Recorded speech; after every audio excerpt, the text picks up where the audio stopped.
ॐ भूर्भुवः स्वः तत्सवितुर्वरेण्यं भर्गो देवस्य धीमहि धियो यो नः प्रचोदयात्। ॐ शान्ति शान्ति शान्तिः। हाँ, महर्षि याज्ञवल्क्य और सहस्र गायों की कथा का तीसरा भाग मैं शुरू कर रहा हूँ, तो सुनिए। उसके बाद गार्गी चाकन वाचकनवी यज्ञ सभा के समस्त ब्राह्मणों को संबोधित करके बोली, हे आदरणीय ब्राह्मणों, मैं याज्ञवल्क्य से दो प्रश्न और करना चाहती हूँ। यदि वह मेरे प्रश्नों का ठीक उत्तर दे दें तो तब आप लोग निश्चित रूप से यह मान लें कि आप में से कोई भी ब्रह्मवाद में उनसे जीतने में समर्थ नहीं है। ब्राह्मणों ने कहा, याजकी, हमने तुम्हारी बात मान ली, तुम याज्ञवल्क्य से प्रश्न करो। तब गार्गी सतेज स्वर में बोली, हे याज्ञवल्क्य, जिस प्रकार वीर पुत्र काशीराज या विदेहराज अपने धनुष में डोरी चढ़ाकर अपने हाथ में दो तीक्ष्ण तीरों को लेकर अपने विपक्षी के आगे खड़ा होता है, उसी प्रकार मैं दो प्रश्नों को लेकर तुम्हारे आगे खड़ी होती हूँ। तुम्हें मुझे उन प्रश्नों का उत्तर देना होगा। याज्ञवल्क्य ने कहा, तुम अवश्य प्रश्न करो गार्गी। गार्गी ने प्रश्न किया, हे याज्ञवल्क्य, स्वर्ग लोक के ऊपर क्या है, पृथ्वी के नीचे क्या है, इन दोनों के बीच में क्या है, स्वर्ग और पृथ्वी दोनों क्या हैं, भूत और भविष्य क्या है, और यह सब दृश्य जगत किससे ओतप्रोत है, छाया हुआ है। याज्ञवल्क्य ने उत्तर दिया, स्वर्गलोक के ऊपर जो कुछ है, पृथ्वी के नीचे जो कुछ है, बीच में जो कुछ है, वह सब आकाश है। स्वर्ग और पृथ्वी, भूत, वर्तमान और भविष्य, ये सब भी आकाश से ही ओतप्रोत हैं। गार्गी बोली, हे याज्ञवल्क्य, तुमने मेरे प्रश्न का यथार्थ उत्तर दिया, इसलिए मैं तुम्हारे आगे अपना सिर नवाती हूँ। अब मेरे दूसरे प्रश्न के लिए तैयार हो जाओ। याज्ञवल्क्य ने कहा, मैं तैयार हूँ गार्गी, तुम प्रश्न करो। गार्गी ने पूछा, जब सब कुछ आकाश से ओतप्रोत है तो आकाश किससे ओतप्रोत है? याज्ञवल्क्य ने उत्तर दिया, हे गार्गी, आकाश जिससे ओतप्रोत है उसे ब्राह्मण ब्रह्म ज्ञाता लोग अक्सर कभी नष्ट न होने वाला कहते हैं। यह अविनाशी तत्व आत्मा या ब्रह्म न स्थूल है, न सूक्ष्म, न दीर्घ लंबा है, न हर सब छोटा, न लाल है, न स्निग्ध चिकना, न यह छाया है, न अंधकार, न यह वायु है, न आकाश। यह असंग है, अरस है, अर्थात मीठे और कड़वे दोनों प्रकार के स्वादों की प्रिय है, अचक्षु है, अश्रोत्र है, अर्थात आंखों से जो कुछ दिखाई देता है वह यह नहीं है, कानों से जो कुछ सुनाई देता है वह भी यह नहीं है, यह न यह वाणी है, न मन है, न प्राण है, न मुख है, न मात्रा है, अर्थात इसे किसी मापदंड से नापा नहीं जा सकता। न यह अंतर है, न भार है, न किसी वस्तु को खाता है, न इसे कोई खा सकता। हे गार्गी, इस अविनाशी तत्व के शासन से ही सूर्य और चंद्रमा अपने अपने स्थानों पर हैं, उसी के शासन से आकाश लोग और पृथ्वी अपने अपने स्थानों पर हैं, उसी के शासन से पल मुहूर्त, दिन रात, पक्ष मास, ऋतु और वर्ष अपनी अपनी नियत परिधियों पर अवस्थित हैं, उसी के शासन से पूर्वी प्रदेशों की नदियां बर्फ के सफेद पहाड़ों से होकर पूर्व दिशाओं की ओर बहती हैं और पश्चिमी प्रदेशों की नदियां पश्चिम की ओर बहती हैं। हे गार्गी, उसी के शासन से लोग दाता की प्रशंसा करते हैं, देवता यज्ञ करने वाले व्यक्ति का अनुगमन करते हैं और पितृ आहुतियों को अपनाते हैं।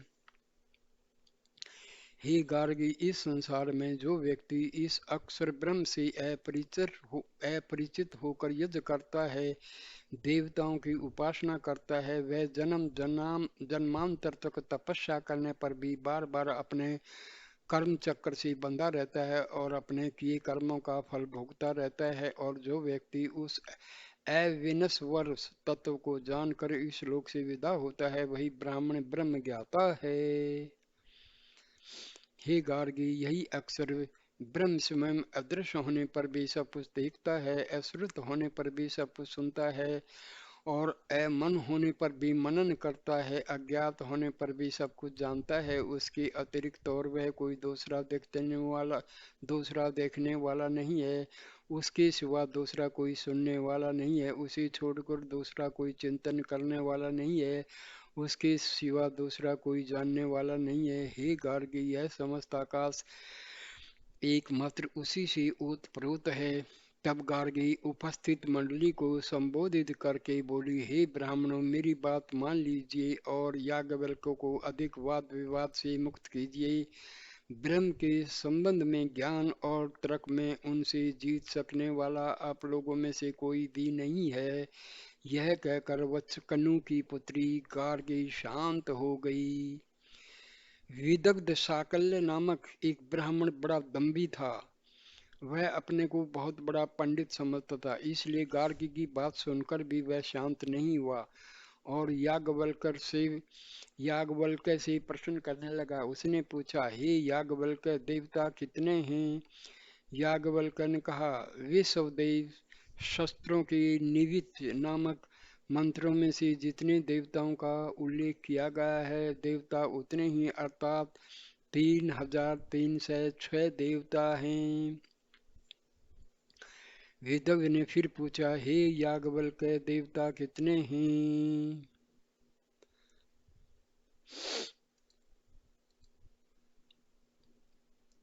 33 हैं।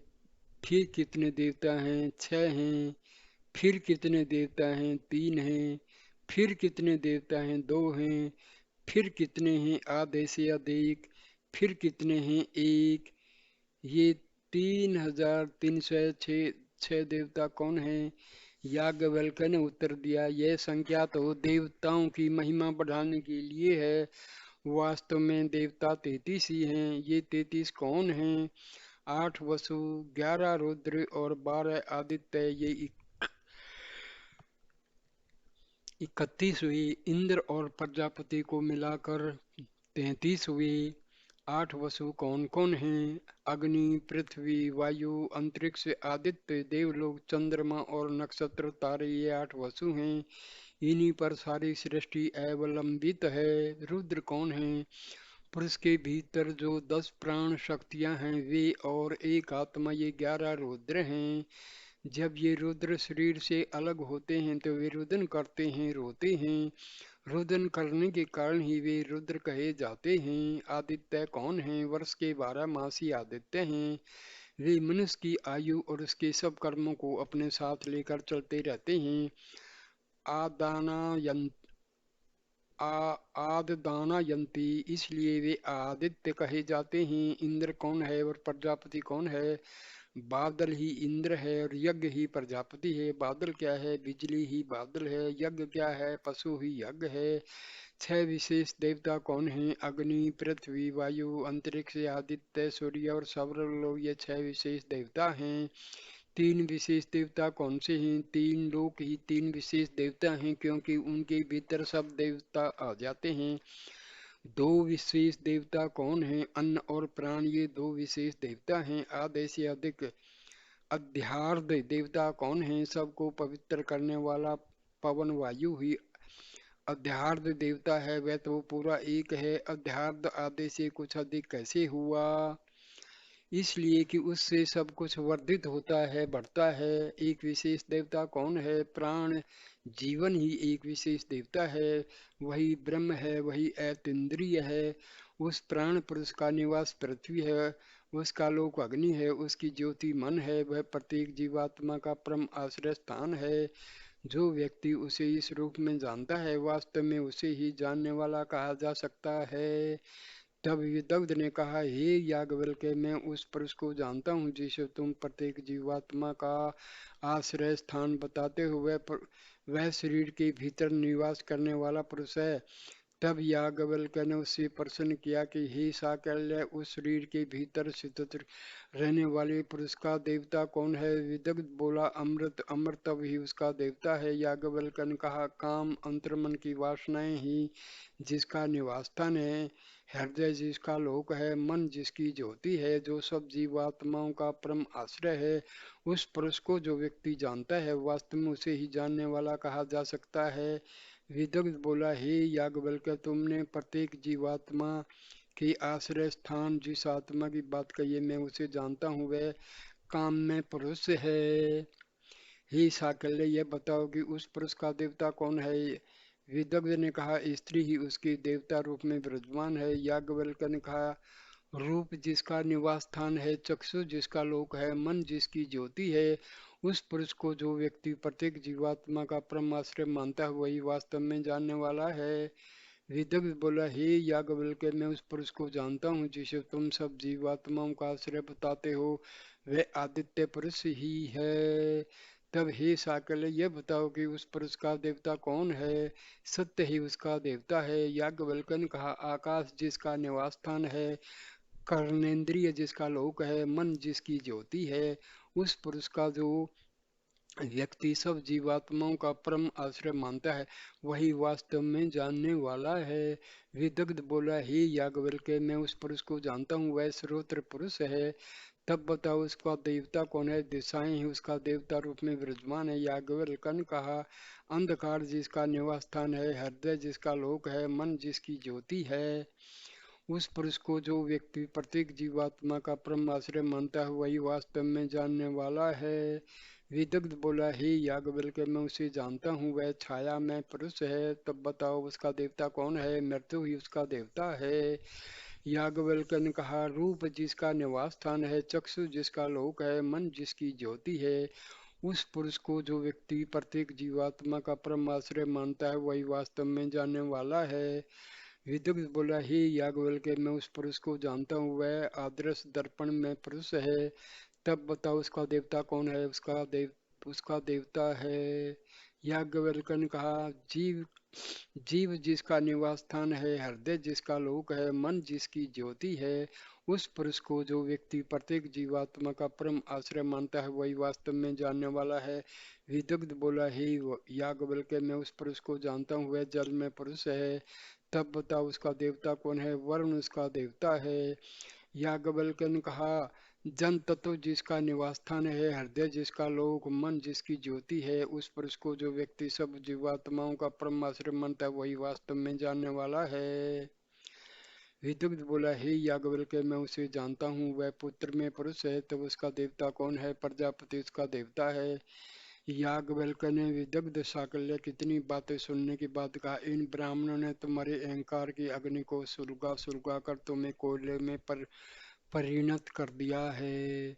विदग्ध बोला, हे याज्ञवल्क्य, तुम्हारा जो यह दम है कि तुमने इन कुरु और पंचाल ब्राह्मणों को हरा दिया है, उसका कारण क्या? तुम्हारी यह अहंकार पूर्ण धारणा है कि तुमने ब्रह्म को जान लिया है। याज्ञवल्क्य ने उत्तर दिया, मैं दिशाओं के निश्चित स्थान और उनके देवताओं को भी जानता हूँ। विदग्ध बोला, यदि तुम दिशाओं के निश्चित स्थान और उनके देवताओं को जानते हो, तो बताओ कि पूर्व दिशा का देवता कौन है? आदित्य सूर्य। वह सूर्य किस पर प्रतिष्ठित है? वह आंखों में प्रतिष्ठित है। आंखें किस पर प्रतिष्ठित हैं? रूप पर, क्योंकि आंखों से ही रूप के दर्शन होते हैं। रूप किस पर प्रतिष्ठित है? हृदय में, क्योंकि हृदय से ही रूप का प्रस्फुटन होता है। तब विदग्ध ने कहा, हे याज्ञवल्क्य, तुमने ठीक ही कहा है। अब यह बताओ कि दक्षिण दिशा का देवता कौन है? याज्ञवल्क्य ने उत्तर दिया, यम। यम किस पर प्रतिष्ठित है? यज पर। यज किस पर प्रतिष्ठित है? दान और दक्षिणा पर।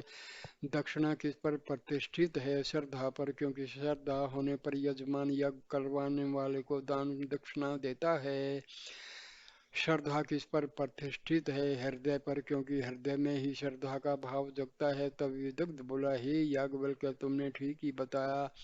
अब यह बताओ कि पश्चिम दिशा का देवता कौन है? वरुण देवता। वरुण किस पर प्रतिष्ठित है? जल पर। जल किस पर प्रतिष्ठित है, जनन तत्व पर, जनन तत्व किस पर प्रतिष्ठित है, हृदय पर, क्योंकि जब किसी का पुत्र अपने पिता का प्रतिरूप, पिता के समान आकृति और समान गुणों से युक्त उत्पन्न होता है तो लोग कहते हैं कि वह उसके हृदय से उत्पन्न हुआ है और उसके हृदय से निर्मित हुआ है। तब युधिष्ठिर बोला, हे याज्ञवल्क्य, तुमने ठीक ही बताया है। अब यह बताओ कि उत्तर दिशा का देवता कौन है। सोम देवता, सोम किस पर प्रतिष्ठित है, दीक्षा पर, यज्ञ के पूर्व होने वाले प्रारंभिक कर्म कांडों पर। दीक्षा किस पर प्रतिष्ठित है, सत्य पर, क्योंकि यज्ञ में दीक्षित होने वाले व्यक्ति से कहा जाता है सत्य बोलो, इसलिए दीक्षा को सत्य पर ही प्रतिष्ठित मानना चाहिए। सत्य किस पर प्रतिष्ठित है, हृदय पर, क्योंकि हृदय द्वारा ही सत्य और असत्य का बोध होता है। तब विदग्ध बोला, हे याज्ञवल्क्य, तुमने ठीक ही बताया है। अब यह बताओ कि ध्रुव दिशा का देवता कौन है। अग्नि देवता है। अग्नि किस पर प्रतिष्ठित है, वाणी पर, वाणी किस पर प्रतिष्ठित है, हृदय पर, हृदय किस पर प्रतिष्ठित है। इस पर बात पर याज्ञवल्क्य इस बात पर याज्ञवल्क्य बिगड़ गए। हे अहलिक, भूत प्रेत या निशाचर, यदि तुम्हारी यह धारणा है कि हृदय आत्मा के अतिरिक्त किसी भी दूसरे स्थान पर स्थापित है तो उसे कुत्ता क्यों नहीं खा जाते, या चिड़िया चोंचे से क्यों उसकी चिथड़ी नहीं उड़ाती। तब विदग्ध बोला, तुम यह बताओ कि तुम स्वयं और तुम्हारी आत्मा का अस्तित्व है प्राण पर स्थित है, और प्राण किस पर स्थित है, अपान पर, और अपान किस पर प्रतिष्ठित है, व्यान पर, और व्यान किस पर आश्रित है, उदान वायु पर, और उदान किस पर प्रतिष्ठित है, समान वायु पर, जो समस्त प्राण शक्तियों में सामंजस्य स्थापित करता है। तुम्हारे इन सब प्रश्नों के जो उत्तर मैंने दिए हैं उनसे तुम्हें यह जान लेना चाहिए कि आत्मा न यह है न वह, नीति नीति, यह इंद्रियों द्वारा अग्राह्य है, अर्थात इंद्रियों द्वारा उसका अनुभव नहीं किया जा सकता। यह छिदने वाला नहीं है, यह असंग है, अर्थात यह किसी वस्तु या विषय से लिप्त नहीं होता, न किसी के संपर्क में आता है, इसकी कोई सीमा नहीं है, न उसे पीड़ा पहुंचती है न इसका नाश होता है। तो मैं यह भी जान लेना चाहिए कि इस सृष्टि चक्र में 8 निवास हैं, 8 लोक हैं, 8 देवता हैं और 8 पुरुष हैं। जो व्यक्ति उन पुरुषों को उनके 8 विभक्त रूपों तथा सम्मिलित रूप में ठीक ठीक जान लेता है वह समस्त सृष्टि चक्र पर विजय प्राप्त कर लेता है। अब मैं तुमसे जो प्रश्न करता हूँ, उपनिषदों के प्रश्नों का यथार्थ रूप क्या है, यदि तुम उसका यथार्थ रूप से नहीं बता पाओगे तो तुम्हारा सिर धड़क से अलग हो जाएगा। विदग्ध शाकल्य उपनिषदों में वर्णित पुरुष का यथार्थ रूप बताने में असमर्थ रहा, इसलिए उसका सिर धड़ से अलग हो गया। जब उसका मृत शरीर अंतिम संस्कार के लिए ले जा रहा था तो रास्ते में डाकुओं ने उसे कुछ और समझा और उसे छीन ले गई। उसके बाद याज्ञवल्क्य ने उपस्थित ब्राह्मणों को संबोधित करके कहा, हे ब्राह्मणों, क्या आप लोगों में से कोई और व्यक्ति मुझसे प्रश्न करने की इच्छा रखता है, या आप सब लोग मिलकर कोई प्रश्न मुझसे कहना चाहते हो। किसी भी ब्राह्मण को कोई प्रश्न करने का साहस नहीं हुआ। तब याज्ञवल्क्य ने उनसे कहा, जैसे वृक्ष वनस्पति का सब जातीय है उसी प्रकार पुरुष सत्य का सब जातीय है। वृक्ष के पत्ते ही उसके बाल हैं, पेड़ का ऊपरी छिलका उसका चमड़ा है, उसके चमड़े के भीतर उसी प्रकार रक्त प्रवाहित होता है जिस प्रकार पेड़ के भीतर रस उसे चोट लगने पर भी रक्त निकल आता है, जिस प्रकार पेड़ पर कुल्हाड़े की चोट पड़ने पर उससे रस बहने लगता है। पेड़ का भीतरी छिलका भी उसका मांस है, भीतर की लकड़ियां उसकी हड्डियां हैं और उसका गुदा ही उसका मजा है। यह यदि किसी पेड़ को काट दिया जाए तो वह फिर नए सिरे से जड़ से उगाता है। उसी प्रकार जब मृत पुरुष को मृत्यु जड़ से काट डालती है तो वह फिर किस जड़ से उगता है। यदि यह कहें कि वह पुरुष के जन्म तत्व से उगता है तो यह भूल होगी, क्योंकि जनन तत्व जीवित मनुष्य से उत्पन्न होता है। पेड़ जल से कट जाने पर भी बीज से फिर उत्पन्न, पर यदि जड़ ही को नष्ट कर दिया जाए तो वह फिर नहीं उग सकता। इस प्रकार यदि मृत मनुष्य को मृत्यु काट डाले तो वह किसी जड़ से नए सिरे से उठता है। जो एक बार पैदा हो चुका है वह फिर दूसरी बार अपने आप उत्पन्न नहीं हो सकता, तब कौन उसे बाद में नए सिरे से उत्पन्न करता है। उपस्थित ब्राह्मण मंडली याज्ञवल्क्य के इस प्रश्न का कोई उत्तर नहीं दे सकी। तब याज्ञवल्क्य ने कहा, विज्ञान और आनंद में ब्रह्म ही उसका कारण है, वही यज्ञ करने वाले दानी का अंतिम लक्ष्य है और वही उस व्यक्ति का भी चरम लक्ष्य है जो यज्ञ करने पर भी ज्ञान द्वारा उसे जानता है। तो ये कथा यहीं पर समाप्त होती है। तो नमस्कार मेरे दोस्तों, thank you for watching this video. Please subscribe my channel and comment, share and like the video. Thank you मेरे दोस्तों, नमस्कार नमस्कार।